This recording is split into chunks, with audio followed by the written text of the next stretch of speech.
ازيكم عاملين ايه؟ يا رب تكونوا بألف ألف خير. اهلا بيكم في قناة قلم وسبورة. وحشتوني جدا جدا جدا، كل سنة وانتم طيبين. الفيديو اللي فات كان عبارة عن المنهج كله، عبارة عن منهج اولى وثانية وثالثة ورابعة وخمسة. تمام، المرة دي هندخل في جدول الضرب. احنا كبرنا. طب يا مس المنهج عامل ازاي في ثالثة؟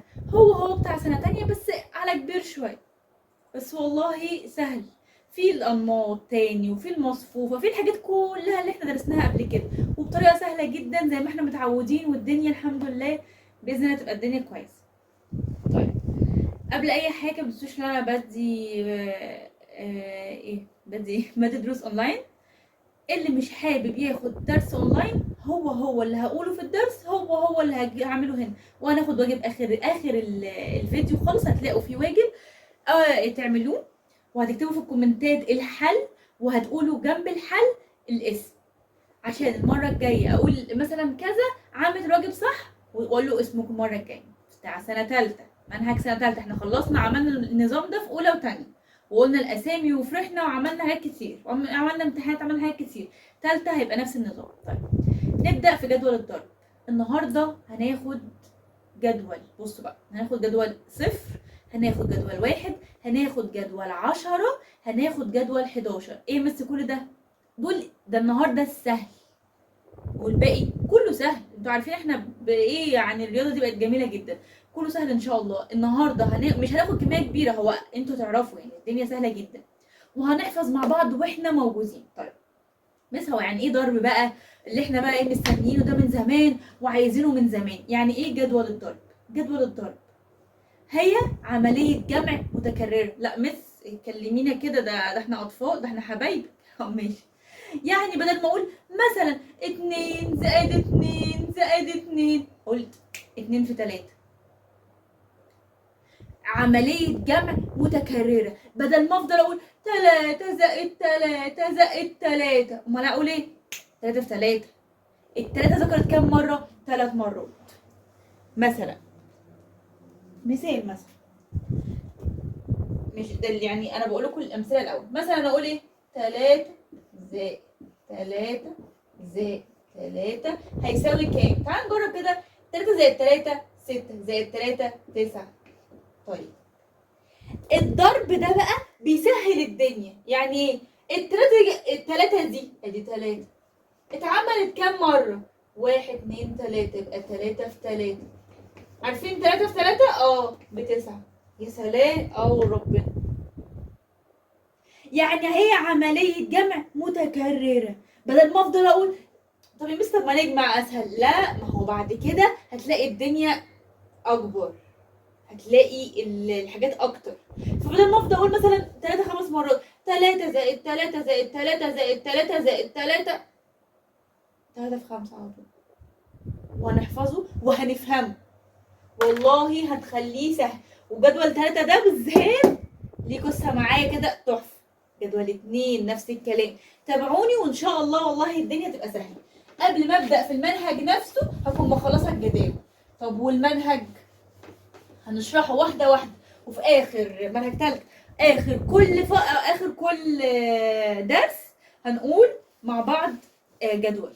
مثلا اقول لكم يلا هنراجع جدول كذا، ها مين اللي هيسمعه؟ وهنسمعه في الكومنتات زي ما احنا متعودين.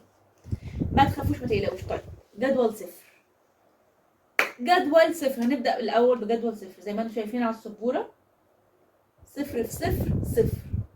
0 في 1 علامة، احنا عارفين علامة الجمع اهي، علامة الطرح، علامة الضرب اهي. ده ضرب، ده ضرب. فاكرين لما كنا بنقول المصفوفة، لما كنا بنقول عدد الصفوف في عدد الأعمدة؟ هنحتاجها كتير الترم ده.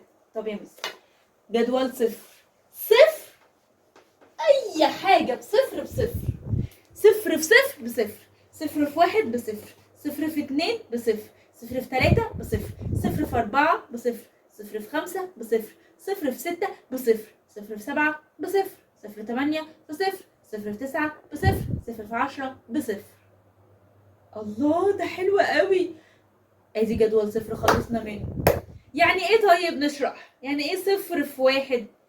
صفر في واحد هنجمع عليه واحد. صفر في واحد بصفر، مفيش، انا مش معايا حاجة اصلا. صفر في 5 بصفر. صفر في 20 بصفر. خلصنا اول جدول، جدول صفر. ركزوا معايا عشان هيبقى فيه واجب اخر الحصه. يبقى اي حاجه بصفر بصفر. صفر في زينه في صفر. صفر في حمزه بصفر. اي حاجه بصفر بصفر. ماشي. ندخل على الجدول الثاني، جدول واحد. زي ما انتم شايفين على الصفوره زي ما انتم شايفين على السبوره جدول واحد. واحد في صفر بصفر. واحد في واحد بواحد. واحد في اتنين باتنين. يعني ايه؟ يعني رقم واحد في نفسه، في اي رقم بنفس الرقم. واحد في اتنين باتنين. واحد في تلاتة بتلاتة. يعني تلاتة مرة واحدة بس، والاتنين مرة واحدة بس. خمسة في واحد بخمسة. من الأول واحد في صفر بصفر. طالما ده جدول واحد يبقى نقول في الأول واحد. واحد في واحد بواحد. واحد في اتنين باتنين. واحد في تلاتة بتلاتة. واحد في أربعة بأربعة. واحد في خمسة بخمسة. واحد في ستة بستة. واحد في سبعة بسبعة. واحد في تمانية بتمانية. واحد في تسعة بتسعة. واحد في 10 بعشر. واحد في محمد. هو نفس البتاع. ما عملناش اي حاجة، ما جمعناش حاجة، هو نفس الرقم. يبقى جدول صفر بصفر. اي حاجة بصفر بصفر. طب وواحد؟ واحد في اي حاجة بنفس الرقم. مش واحد، لا، صفر هيبقى هو صفر. لكن اي حاجة في واحد هو اسمك. مثلا انت اسمك احمد. واحد في احمد باحمد. طب صفر في احمد؟ لا، بصفر. خلاص. واحد، خلي بالك عشان هتكتبوا في الكومنتات وهقول اسئلة كتير. يبقى اي حاجة في صفر بصفر. طب اي حاجة في واحد بنفس الرقم، نفس الاسم. لما اقول لك مثلا ايه، نقول امثله. مش عارفه النهارده مين. نقول امثله مثلا ايه، نقول ايه؟ مره واحد ماشي مع محمد، يبقى مع محمد. مره واحد ماشي مع محمود، يبقى محمود. مره واحده ماشيه مع جيداء، تبقى جيداء. واحد، افتكروا انا بفكركم مثال. واحد هيبقى اسمكم على طول. يعني اللي جنب الواحد. واحد في خمسة بخمس. واحد في تلاتة بتلاتة. ماشي؟ افتكروا واحد ماشي جنبيكم. واحد مع احمد باحمد. انا اسمي هو، انا مش هغيره. واحد. طيب قلت يا مس بقى جدول 10، انت نطيتي على الحاجات دي ليه؟ انا بعمل الحاجات السهله.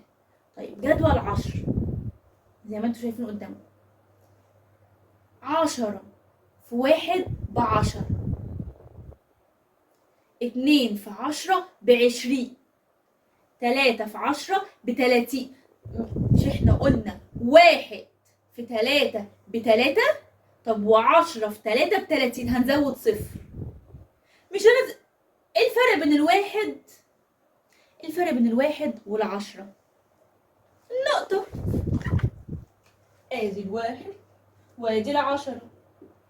انا قلت لكم لو واحد في 3 هيبقى ب3.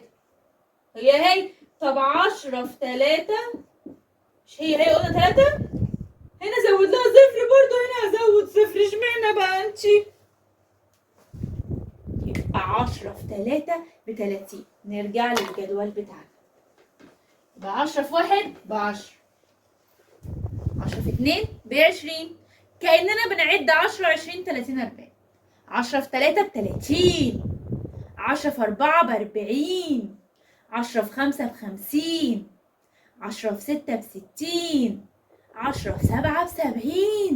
10 في 8 ب80. 10 في 9 ب90. 10 في 10 ب100.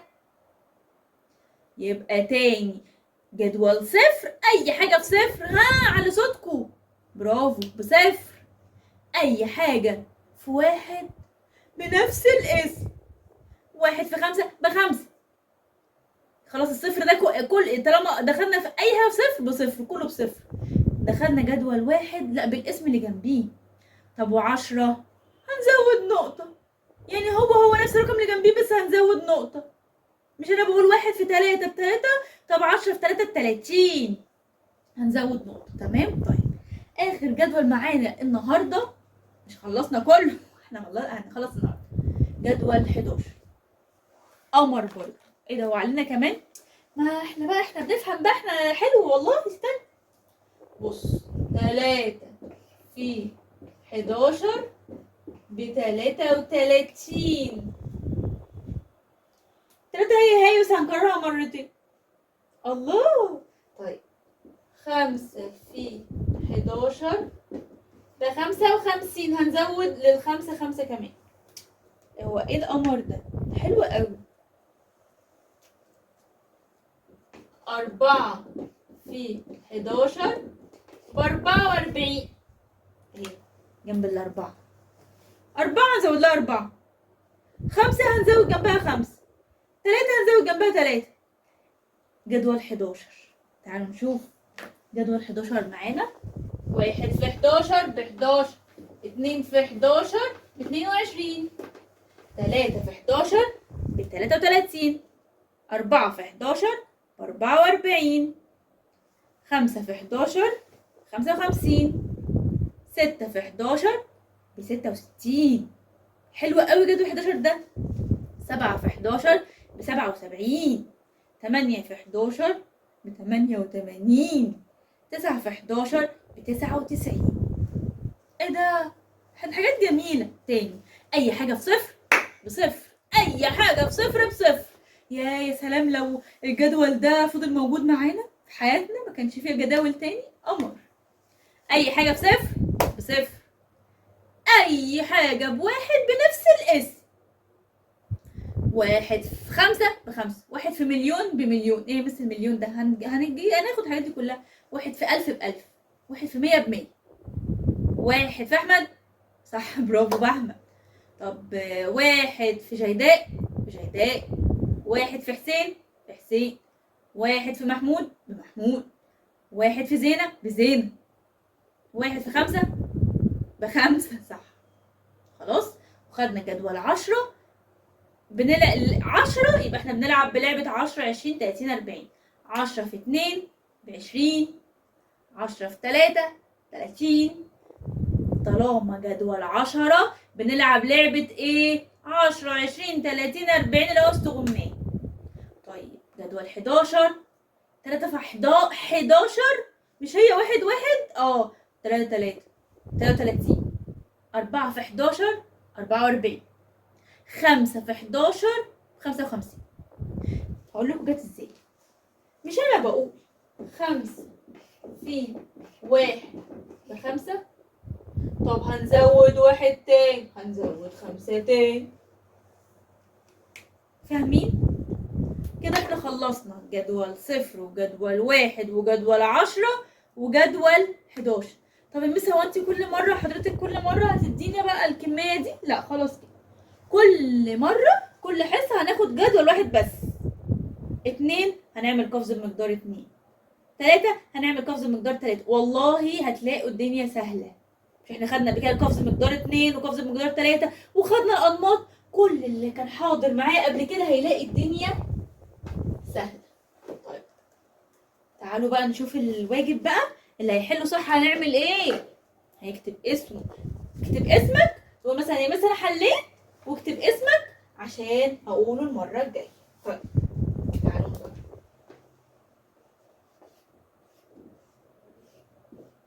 اكتبوا معايا عشان اشوف انتوا عملتوا صح ولا لا. دي اول واحدة 3 في 1، هنا 4 في 0، هنا 5 في 11 يساوي كام؟ في علامة في. لو مش عارفين اوعى حد يقول لمامته ولا بابا ساعدني ولا اخوك كبير ولا اي حاجة. طب هنعمل ايه؟ ارجع للفيديو تاني وشوف لو انت ناسي.